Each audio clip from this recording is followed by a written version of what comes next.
मैं पूछना चाहता हूं, जय संविधान से इतनी क्या किसी को तकलीफ हो सकती है? ये देश संविधान से चलता है, ये संसद भी संविधान से चल रही है।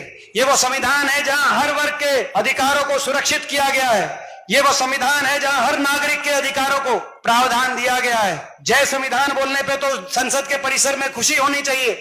ये वही संसद का परिसर है जहां पे संविधान की रचना हुई, और मुझे गर्व है कि संविधान बाबा साहब के नेतृत्व में जो संविधान बना, उस संविधान सभा में और उस संविधान पे जब हस्ताक्षर करने की, ओरिजिनल कॉपी पे हस्ताक्षर करने की बारी आई, तो बाबा साहब के नेतृत्व में जब संविधान पे हस्ताक्षर किए गए, तो पंडित जवाहरलाल नेहरू, सरदार पटेल और मौलाना आजाद जी के साथ साथ चौधरी रणबीर सिंह हुड्डा जी के भी उसी संविधान पे दस्तखत अंकित थे।